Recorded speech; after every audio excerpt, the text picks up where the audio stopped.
मोदी चाचा आज 3 दिन हो गए अपने को तरबूज का ढेर लगा के बैठे हुए, पर अभी तक कोई ढंग का ग्राहक नहीं आया जो सारे तरबूज खरीद ले। बताओ इस तरह कब तक यहाँ पे बैठे रहेंगे? हमें तो समझ में नहीं आ रहा है कि ग्राहक क्यों नहीं आ रहे हैं तरबूज का, जो कि गर्मी भी इतनी ज्यादा हो रही है। राहुल तुम परेशान मत हो, ग्राहक तो कोई ना कोई आएगा ढंग का। अभी तक जो ग्राहक आए वो औने पौने दाम देने वाले आए। सोच रहे कोई ढंग का व्यापारी आ जाता तो सारे तरबूज एक साथ खरीद लेता, हम भी फ्री हो जाते, घर चले चलते अपने। मोदी चाचा चाहे तुम इकट्ठा बेचो तरबूज को, चाहे फुटकर में बेचो, इससे मुझे कोई मतलब नहीं है। पर जितने दिन मैं तुम्हारे साथ यहाँ बैठा हूँ उतने दिन की मैं दिहाड़ी ले लूंगा, ये समझ लेना। नहीं तो बाद में बोलो कि तरबूज बिके नहीं तो मैं दिहाड़ी कहाँ से दूं? भाई दिहाड़ी तो मुझे चाहिए, चाहे किसी भी कीमत में देनी पड़े तुमको। केजरीवाल तुमको भी बड़ी जल्दी हो रही है। अरे भाई दिहाड़ी दूंगा, जितने दिन बैठे हो उतने दिन दिहाड़ी दूंगा। जब मैं तय करके लेके आया हूँ तो तुम परेशान क्यों हो रहे हो? पहले मेरे तरबूज तो बिक जाने दो। ये शुभ मनाओ कि कोई ढंग का ग्राहक आ जाए जो सारे तरबूज इकट्ठा खरीद ले, मैं तुम्हें दिहाड़ी भी इकट्ठा दे दूंगा। तुम परेशान मत हो। केजरीवाल जी तुमको मोदी जी पे जरा सा भी विश्वास नहीं है? अरे भाई विश्वास करना सीखो, मैं भी तो पार्टनरशिप में काम कर रहा हूँ तरबूज का मोदी जी से, तो मुझे तो विश्वास है। तुम भी विश्वास करना सीखो, तुम्हारी दिहाड़ी मिलेगी।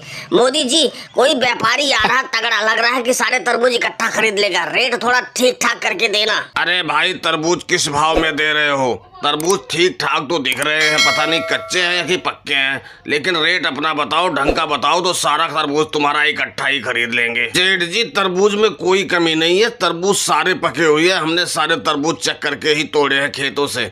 और रही रेट की बात, अगर जो तुम इकट्ठा खरीदना चाह रहे हो तो मैं सही बताऊं आपको 100 रुपए पसेरी दे दूंगा। भाई 100 रुपए पसेरी तो बहुत महंगा बता रहे हो। अभी पीछे दुकान एक लगा रखा है, एक अखिलेश नाम का किसान है, वो तो हमें 90 रुपए पसेरी दे रहा था, लेकिन हमने नहीं लिया। अब तो मुझसे भी ज्यादा बता रहे हो, तो बताओ हम कैसे तुम्हारा तरबूज खरीद ले? सेठ जी जो तुम अखिलेश की बात कर रहे हो कि वो 90 रुपए किलो में तरबूज दे रहा है, तो पहले मैं बताऊं तुमको, अखिलेश के तो आधे तरबूज कच्चे होते हैं और आधे पके होते हैं, तो वो 90 क्या 70 में भी दे देगा अगर जो उससे तुम ले लोगे। लेकिन मेरे तरबूज की गारंटी है, मेरे तरबूज एक भी कच्चे नहीं है, सारे के सारे पके हुए हैं। वो बात तो तुम्हारी ठीक है, लेकिन फिर भी तुम्हारे तरबूज के रेट ज्यादा है, कुछ कम कर लो तो दे दो, सारे तरबूज इकट्ठा ले लूंगा।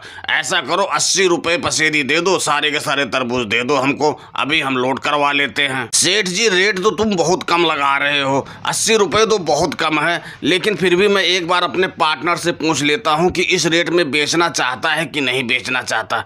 अरे राहुल, सेठ जी तो 80 रुपए पसेरी दे रहे हैं, क्या करूँ, बेच दूं? मोदी चाचा अगर जो सारे तरबूज इकट्ठे बिक रहे हैं तो बेच दो, कब तक हम यहाँ बैठे रहेंगे? ठीक है सेठ जी, मेरा पार्टनर भी कह रहा है बेच दो, तो ले जाओ आप 80 रुपए में सारे तरबूज ले जाओ। बुलाओ अपने लेबर को और लोड करे इसको। चलो साहब भैया गाड़ी बुलवाओ और ये सारे तरबूज लोड करो उसमें, हमारा इनका सौदा हो गया। ये लो सेठ जी पैसे पकड़ो, अब ये तरबूज हमारे हुए। सेठ जी गाड़ी तो मैं बुला दूंगा, गाड़ी तो अभी आ जाएगी, गाड़ी की कोई टेंशन नहीं है।